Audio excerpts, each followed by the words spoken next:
Saudi আরবের আইন না জানলে আপনি যে কোনো সময় জরিমানা খেতে পারেন, আপনাকেও জরিমানা দিতে পারে সৌদি সরকার। হাই, আসসালামু আলাইকুম, আমি আপনাদের ছোট ভাই কামাল। আজকের ভিডিওটা সৌদি আরব প্রবাসীদের জন্য খুবই গুরুত্বপূর্ণ, বিশেষ করে যারা সৌদি আরবে গাড়ি চালায়। যারা গাড়ি চালান তারা তো ভিডিওটা সম্পূর্ণ দেখবেন এবং অন্যান্য ড্রাইভারের কাছে কিন্তু ভিডিওটা শেয়ার করে দেবেন। যাই হোক, চলে যায় মূল কথায়। আমরা তো জানি সৌদি আরবে গাড়ি চালানোর সময় মোবাইল যদি কানে নিয়ে এইভাবে কথা বলি তাহলে জরিমানা আসে। আসলে কিন্তু না। আপনি যদি গাড়ি চালানোর সময় মোবাইলটা এইভাবে ধরেন, এইভাবে রাখেন, যদি ক্যামেরায় বুঝতে পারে যে আপনার হাতে মোবাইল তাহলে আপনাকে জরিমানা দেবে। এখন এটা অনেকে বিশ্বাস করবেন না, আমি আপনাদেরকে প্রমাণ সহ দেখাচ্ছি। আমার স্ক্রিনশটটা লক্ষ্য করুন, এখানে কি বলছে, এই জরিমানাটা কে খাইছে আমি আপনাদেরকে একটু বলতেছি এবং কেন খাইছে সেটাও বলতেছি। কিন্তু এখানে কি বলছে আগে সেটা আপনাদেরকে বোঝাই। দেখেন, এখানে বলছে তামকাইদ মুখালাফাত আস্তাখদাম আসাক বিয়াদ। এ জায়গা কিন্তু বিয়াদ বলতে হাত।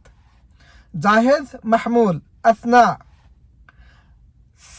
সায়ের আল মারকাবা। সায়ের বলতে এখানে চেয়ারা বুঝাইছে, অর্থাৎ গাড়ি। মারকাবা বলতে গাড়ি ড্যাশবোর্ড বুঝাইছে।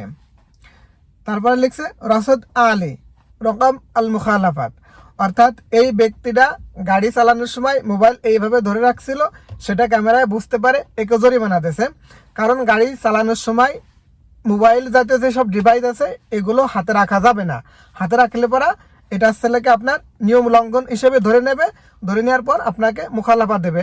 ঠিক এইখানে তাই হয়েছে যে গাড়ি চালানোর সময় এই লোকটা মোবাইল হাতে এইভাবে ধরে রাখছিল, সেটা ক্যামেরায় বুঝতে পারছে, তারপরে এই মুখালাফাটা দিয়েছে। এখন আসে এই মুখালাফাটা কিভাবে খেলাম, কেন খেলাম।